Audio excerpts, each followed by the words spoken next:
सभी मनुष्य के जीवन में कभी ना कभी कोई दुख तो आता ही है। लेकिन अगर आपकी जिंदगी में भी कोई दुख आए तो आपको उससे भागना नहीं है, उससे छिपने की कोशिश नहीं करनी और तुम छुप कर जाओगे भी कहाँ। यह तो तुम्हें हर जगह ढूंढ ही लेगा। जब भी दुख आए तो आप उसका स्वागत करना, उसे गले से लगाना, क्योंकि यह कोई नरक की आग नहीं है। यह तो वह आग है जो आपको तपा देगी, आपको सोने की तरह समका देगी। लेकिन अगर आप इससे डर कर भागोगे तो यह आपको नरक की आग की तरह जला देगी। एक व्यक्ति अपनी जिंदगी से बहुत परेशान था। उसे ये समझ ही नहीं आ रहा था कि उसके साथ हमेशा बुरा क्यों होता है, उसके किसी से क्यों नहीं बनती। सभी से उसका झगड़ा हो जाता है।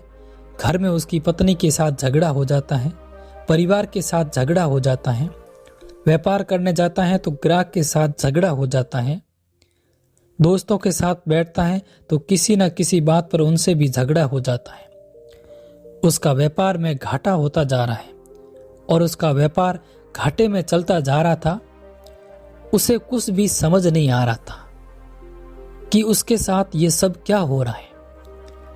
इस सब के पीछे किसका हाथ है? कौन है इन सब के पीछे जिम्मेदार? कौन है जो इसे बर्बाद कर रहा है? उसने बहुत खोजबीन की। उसे ऐसे लगता था कि सब लोग मिलकर उसे बर्बाद कर रहे हैं। उसे तो अपने घर वाले भी अपने दुश्मन नजर आते थे, चाहे दोस्त हो, ग्राहक हो, भाई हो, बाप हो। रास्ते में जाने वाले हर व्यक्ति उसे अपना दुश्मन ही लगता था कि ये सब उसे बर्बाद करने के लिए ही आए हैं। तब किसी ने उसे समझाया कि तेरे ऊपर तो किसी ने काला जादू करवा दिया है, जिसकी वजह से ये सब बर्बाद हो रहा है। तब उस व्यक्ति ने उस काला जादू को हटाने के लिए कई तंत्र मंत्र किए, पर किसी से कोई फायदा नहीं हुआ। स्थिति टस से मस ना हुई। वो किसी एक ऐसे सिद्ध महात्मा को ढूंढ रहा था जो उसे ये बता सके कि उसकी जिंदगी में सब कुछ गड़बड़ करने वाला कौन है, कौन है जो उसे बर्बाद करने पर लगा हुआ है। एक दिन उसे एक सिद्ध बाबा मिले जिनका नाम दूर दूर तक फैला हुआ था। उस बाबा के सभी लोग प्रशंसा करते थे। उसने बाबा से अपने दुख का कारण पूछा और यह भी पूछा कि उसके दुखों के लिए कौन जिम्मेदार है। बाबा ने अपने दिव्य दृष्टि से देखकर बताया कि तेरे घर में ही कोई है, तेरे घर में ही कोई है जो तेरे दुख के लिए जिम्मेदार है, जिसने तुझ पर जादू टोना किया है। तुझे अपने घर वालों से सावधान रहने की जरूरत है। तेरा आने वाला समय बहुत ही संकट का है। और फिर उस व्यक्ति ने बाबा से इसके लिए कोई उपाय पूछा कि वो कैसे अपने दुखों से और इस संकट को बाहर निकलने। बाबा ने उसे बहुत सारे उपाय बताए और कहा कि एक तंत्र विद्या सीखनी होगी, तभी तू सफल हो पाएगा, अपने दुख से बाहर आ सकेगा। पर यह तो तेरे प्राणों पर भी भारी पड़ सकती है। फिर वो व्यक्ति बाबा के बताए उपाय सुनकर वापस घर लौटा और वो बहुत परेशान था और घर में हर किसी को वह शक की नजर से देखता रहा। हर किसी को देखकर उसे ऐसा ही लगता था कि जैसे मानो वही उसका दुश्मन है। रात हो गई थी और रात होने पर वो बाबा के बताए उपाय करने के लिए शमशान की ओर गया। वो डरते डरते शमशान घाट पहुंचा और उसने देखा कि शमशान में एक चिता जल रही थी। शमशान में एक चिता जल रही थी और चिता के पास एक व्यक्ति बैठा है और वो व्यक्ति चिता के पास बैठा है। वो जोर जोर से हंस रहा है और कह रहा है कि अरे ओ भाई, चिता पर सवार होकर कहाँ जा रहा है? तूने जिंदगी भर सुख ढूंढा, सुख को खोजा है, बटोरा है, दूसरों को दुख दिया है अपने सुख पाने के लिए। फिर तू बिना सुख के लिए ही खाली हाथ क्यों जा रहा है? जो धन दौलत तूने इकट्ठी करी थी वो कहाँ है? उसे तो अपने साथ ले जाता। उसे अपने साथ क्यों नहीं लेके जा रहा है? कुछ तो बता, क्या लेकर जा रहा है? और यह कहकर वो जोर जोर से हंसने लगा। वो व्यक्ति उस शमशान वाले व्यक्ति से डर गया था। डरते डरते वो व्यक्ति उस शमशान वाले व्यक्ति के पास पहुंच गया और उससे कहा कि भाई आप कौन हो और इतनी रात इस शमशान में क्या कर रहे हो? शमशान वाले व्यक्ति ने कहा कि मैं एक सन्यासी हूं और मैं यहां पर जीवन को मृत्यु में बदलते हुए देखने के लिए आता हूं कि सदैव अपने आप को अमर मानकर कर्म करने वाले व्यक्ति जिंदगी भर सुख के पीछे भागते रहते हैं। दुख से पीड़ा छुड़ाकर भागने वाले व्यक्ति अंत में सब कुछ छोड़ कर अंत में इस अग्नि में भस्म हो जाते हैं। कुछ भी नहीं बचता, जिंदगी में जिंदगी व्यर्थ हो जाती है। ये सब चिताएं मुझे जगाए रखती हैं जीवन के प्रति। और तुम इतनी रात में इस शमशान में क्यों आए हो? तुम ज्ञान प्राप्त करने तो नहीं आए हो क्या, या फिर स्वार्थ सिद्ध करने आए हो? व्यक्ति ने शमशान वाले व्यक्ति से कहा कि गुरुदेव, आप तो ज्ञानी हो, सब जानते हो मेरा बुरा वक्त चल रहा है, लोग मेरे साथ बुरा बर्ताव कर रहे हैं, लोग मुझसे जलते हैं, वो सब मिलकर मुझे बर्बाद कर देना चाहते हैं। इसीलिए मैं एक सिद्ध बाबा के कहने पर यहां कुछ करने आया था, जो उन्होंने मुझे करने का बोला था।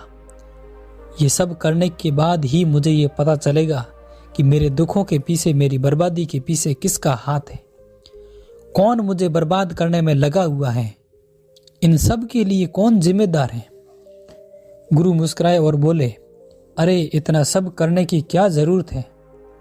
यह तो मैं तुम्हें अभी बता सकता हूं कि तुम्हारे दुख का कारण कौन है, कौन तुम्हारी बर्बादी के पीछे है। इसके लिए इतना सब करने की क्या जरूरत है? वो व्यक्ति गुरु के शरणों में गिर गया और कहा कि गुरुदेव जल्दी बताइए, मैं अभी उसे अपने घर से बाहर निकाल दूंगा। मैं जानता हूं कि वो मेरे घर में से ही कोई व्यक्ति है जो मुझसे दुश्मनी निकाल रहा है। गुरु ने कहा कि हाँ रुको, बताता हूं, पर इतनी जल्दी भी क्या है?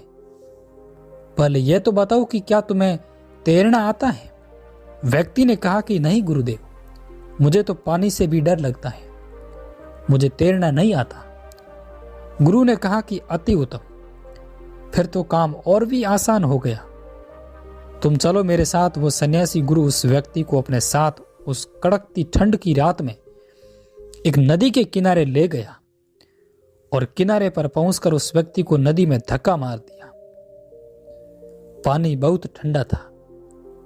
नदी का जल इतना गहरा था कि कोई भी डूब जाए उस व्यक्ति को तैरना नहीं आता था। इसीलिए वो चिल्लाया, बचाओ बचाओ, पर वहां पर कोई नहीं था जो उसे बचाने आता। उसने हाथ पैर मारने की कोशिश की तो कभी वह ऊपर होता तो कभी नीचे होता। फिर वो जोर जोर से चिल्लाया, अरे पागल सन्यासी, मुझे बचा ले, नहीं तो मैं मर जाऊंगा। तब वो सन्यासी गुरु जोर जोर से हंसने लगा और नदी में कूद गया और फिर वो उस व्यक्ति को बाहर खींच लाया और उस व्यक्ति से कहा, क्या तुम ठीक हो? तब उस व्यक्ति ने कहा कि अरे तू कोई पागल है क्या, मुझे मारना चाहता है? सारी दुनिया मेरे पीछे पड़ी है, तू भी उन्हीं में से एक है। यह सुनकर सन्यासी जोर जोर से हंसने लगा और उस व्यक्ति को अपनी झोली से एक कंबल निकाल कर दे दिया और कहा कि बैठ जाओ, तुझे कुछ समझाता हूं। तुम मेरे कुछ सवालों के जवाब दो। तुम उस नदी में डूब रहे थे, जब तुम उसमें गिरे? व्यक्ति ने कहा कि हाँ सन्यासी। सन्यासी ने कहा कि तुम नदी में डूब रहे थे क्योंकि उस नदी का पानी बहुत गहरा था। व्यक्ति ने कहा कि हाँ बिल्कुल सही बात है। सन्यासी ने फिर कहा कि तुम उस नदी में डूब रहे थे क्योंकि तुम्हें कोई बचाने नहीं आया था। व्यक्ति ने कहा कि आपने बिल्कुल सही कहा। सन्यासी ने कहा कि तुम उस नदी में डूबने वाले थे क्योंकि मैंने तुम्हें उसमें धक्का दिया था। व्यक्ति ने कहा कि यह बात भी सही है, आपने मुझे धक्का भी दिया था। अगर आप मुझे धक्का नहीं देते तो मैं नहीं डूबता। यह सुनकर सन्यासी झूठ से ही नदी में यानी झट से ही नदी में कूद गया और उस ठंडे पानी में आराम से तैरने लगा और बहुत दूर तक तैरने के बाद वापस उस व्यक्ति के पास आए और उसके पास आकर बैठ गए आसपास से लकड़ियां इकट्ठी की और आग जला दी। फिर उस व्यक्ति से पूछा कि ये नदी भी है यहीं? नदी का पानी भी गहरा है और मुझे किसी ने धक्का भी नहीं दिया और ना ही मैंने किसी को मदद के लिए पुकारा, फिर भी मैं इस नदी में डूबा नहीं। क्या यह कोई चमत्कार नहीं है? व्यक्ति ने कहा कि इसमें ऐसा क्या चमत्कार है, आपको तो तैरना आता है, तो इसीलिए आप नहीं डूबे। सन्यासी गुरु मुस्कुराए और गुरु ने कहा कि बस यही तो बात है जो तुम्हें समझना चाहता हूं, या जो मैं तुम्हें समझाना चाहता हूं कि इस दुनिया में किसी के पास कुछ हो या न हो, एक चीज की आवश्यकता होती है और वह है परिस्थितियां। परिस्थितियां सबके पास होती हैं, लेकिन सबकी अलग अलग होती है। और ये परिस्थितियां इस नदी की तरह होती हैं। कभी कभी पानी गहरा भी होता है और कभी कभी तेज होता जाता है। कभी कभी बाढ़ भी आ जाती है तो कभी कभी शांत भी हो जाता है, और कभी कभी इतना हो जाता है कि व्यक्ति खड़ा हो जाए, पर होता अवश्य है। इसीलिए इन परिस्थितियों में जिसने तैरना सीख लिया वो कभी भी बचाओ बचाओ नहीं चलाता, वो हमेशा तैरता जाता है और तैर कर बाहर आ जाता है। अब बताओ कि अगर तुम इस नदी में डूब रहे थे तो इसमें धक्का किसका दोष था? क्या इसके लिए वो नदी दोषी है, या फिर मैं जिसने तुम्हें धोखा दिया या धक्का दिया? उस नदी धक्का मार दिया था, फिर वो लोग जो तुम्हें बचाने नहीं आए, क्या इन सब में उनका दोष था? व्यक्ति गुरु के शरणों में गिर गया और कहा कि दोष तो मेरा ही है, गुरुदेव मुझे तैरना नहीं आता। व्यक्ति गुरु के शरणों में गिर गया और कहा कि दोष तो मेरा ही है, गुरुदेव, क्योंकि मुझे तैरना नहीं आता।